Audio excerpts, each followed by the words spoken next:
Hello. Today we're going to be talking a little bit about some of the practical use cases for artificial intelligence, a little bit about how we use it in our daily lives, either as students or for professional development. There's been a lot of recent developments in artificial intelligence and a lot of the different applications or platforms in which you can use it. So we're going to talk a little bit about that today. We are all members of the Leadership Institute and all part of Miami University Honors College. My name is Alex Coulomb. I'm a biomedical engineering major. And I'm Sarah Freeman. I'm a mechanical and manufacturing engineering major. I'm Javo. I'm a computer science major. And I'm Naomi Mauer, a biomedical engineering major.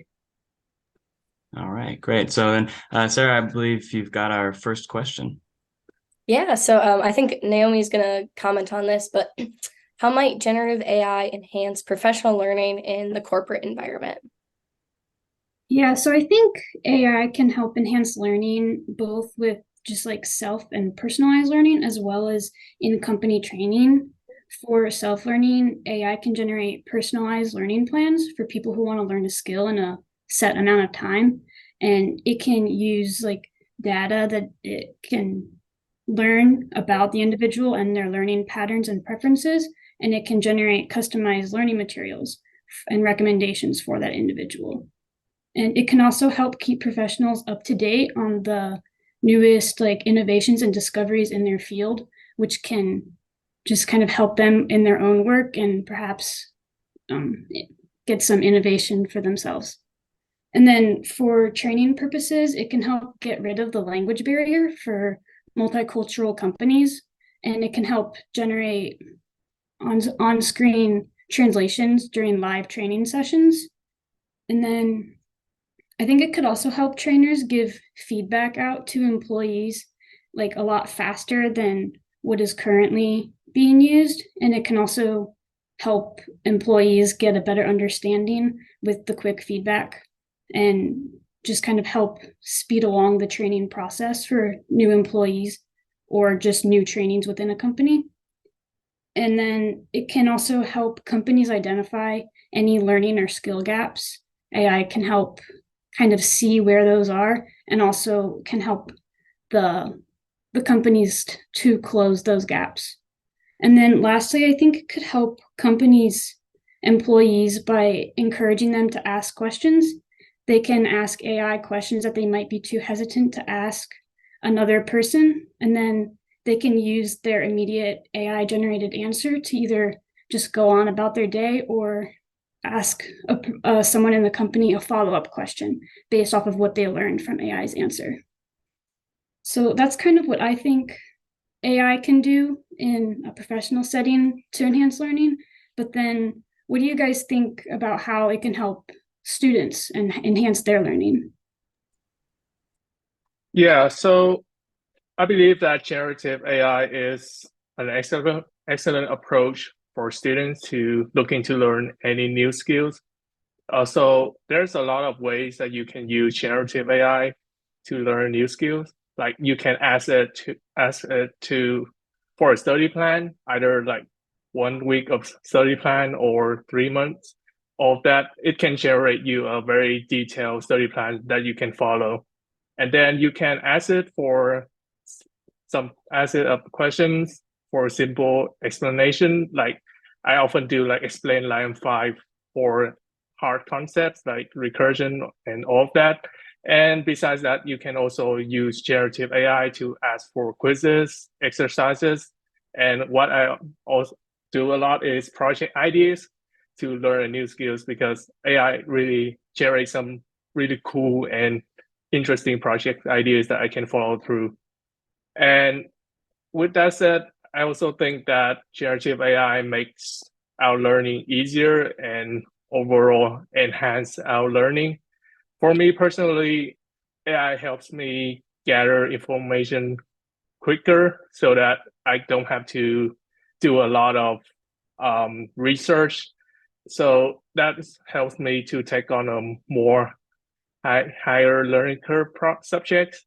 And yeah, so another thing is that generative AI can help me get through a lot of uninteresting parts of learning. Like, for me as a computer science major, I have to do a lot of project configuration to make a tool work, and generative AI helps me get through that, as well as reading long documentations or materials. I can use AI to extract information from that, or just give me a summary. Besides, but this is not only from my viewpoint, a lot of studies have been conducted to show that AI really has a profound impact on student learning. According to studies on the effect of generative AI on students' problem-solving skills at Bahrain University at Turkey, basically they would divide a group of students into two groups taking the same course. One group we use ChatGPT for further learning enhancement, like asking questions out of class, and the other group will not have access to ChatGPT. In the end, both groups will take a pre-test, like before the course, we take a test, and then after that, they will take another test to measure like their problem-solving skills. And they found that using ChatGPT, students in that group score increases by 15%, while the second group only increased by 4%. So that's something that really shows that ChatGPT can really enhance students' learning, because ChatGPT can create a personalized learning experience through conversations. They know that what you're missing and so on. So yeah, that's, in my opinion, ChatGPT is a very good tool to enhance any student's learning experience. What about you, Alex? Yeah, I'd certainly like to echo a lot of the things that you said. I use generative AI in a lot of my classes to help enhance my learning. I kind of treat often large language models. ChatGPT is usually my go-to. I treat it like Google. It is a tool to enhance my learning. So one of the things you talked about, asking it to explain a concept in like 5 varying levels of difficulty is super helpful, because I can start with a very difficult concept and it can explain it to me as a large language model in very simple terms and get more and more complex. And so I kind of work my understanding up to a higher degree using that. So that's certainly something that I have done many times, and it's been very helpful for me. But also, a very unique use case that I've found kind of generative AI is that generative AI tools can be a reflection of our failure of imagination in a way, and it can kind of showcase that that's when the real learning starts, is when our imagination fails. So to kind of put this into perspective, so these large language models, they're all trained on pre-existing data. And so that's going to, well, in some cases, give it bias and other things. And that's a topic for another time. But it's only trained on what currently exists. It's not able to actually come up with anything new. And so there's a study that the Harvard Graduate School of Education did, actually. And what they did was they took this hard kind of philosophical question, and they asked their law students about, okay, well, how would you go about this case? What would you do? And they asked, all the students came up with like a general plan and an approach, and it was a hard philosophical question that didn't have an easy answer, but all of them came up with roughly the same thing. And then they asked a large language model to do the same thing, answer the question and kind of formulate a plan. And all of the students were a little disappointed to find out that all of their responses were almost exactly the same as ChatGPT's, and it was nothing remarkable. It didn't have a very awesome or helpful solution. And so they, in this case, ChatGPT kind of showcased their lack of imagination, their inability to think outside the box and formulate new solutions. And so there's a quote from that study from Harvard, and it says that we believe that AI language models like ChatGPT can act as catalysts in settings where predictable responses have repeatedly failed us, like climate change, race relations, income inequality, and more. They could indeed increase our productivity, not by providing us with better answers, but by confronting us with unoriginal and average of everything on the internet responses. So this way we can move into the realm of new alternatives that ChatGPT and other large language models cannot predict.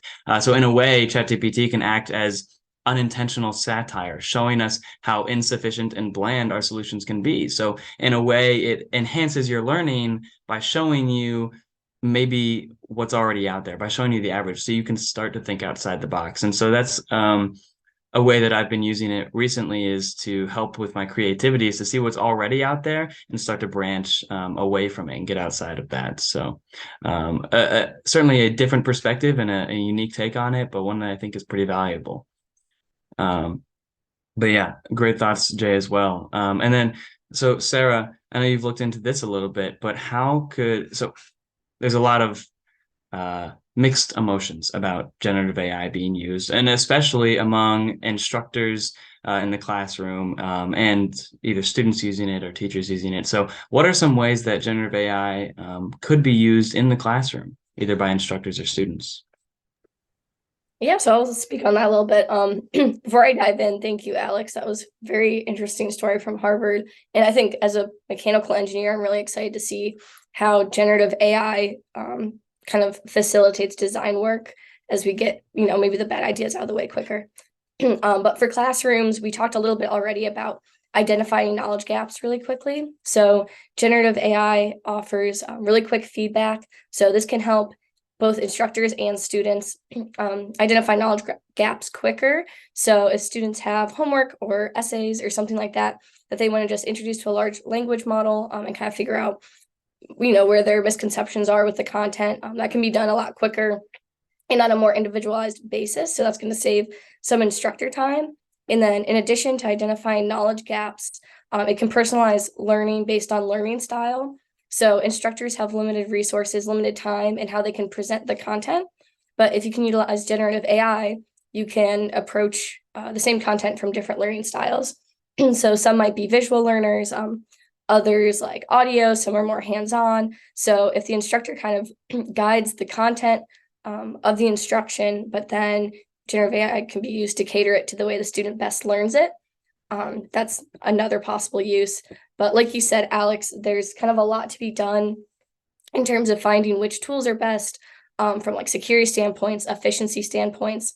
There's going to be a learning curve having instructors figure out how to implement this generative AI and training them on it. And so this is kind of a common thread, I think, in the generative AI conversation, but we want to try to find tools that are easy to introduce, and that when we put time into learning how to best implement them, that's going to pay off in ways that you can see for both instructors and students. So that's going to be a challenge. There are a lot of, like ChatGPT is a good one just kind of for general use. There are a few others that you can use for creating lesson plans, a little bit more on the instructor side of trying to save time. And then hopefully you can also have it help with like logistical things like reserving classrooms, or maybe like organizing groups based on how people work together and things like that, that again would just result in time efficiencies and maybe some better dynamics within the classroom. Yeah, but I think there are some really exciting things to be done, both using it inside the classroom and outside the classroom. The big question is just going to be, how do we get there and how do we use it in ways that are going to benefit both instructors and students without maybe taking too much sunk cost in the training time. Yeah, of course.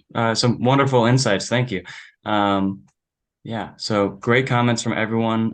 Thank you so much. This has been a great discussion. For any of you watching who are interested in some of the things that we've been referencing, we'll put a list of links and materials that we've used to kind of source this conversation in the description. Please feel free to check them out. There's some really interesting stuff going on with AI all over the place, all over the globe, and in every area of industry. So whatever you're in, whatever you're interested in, it can help you and it can impact you. So thanks for tuning into this. We appreciate it.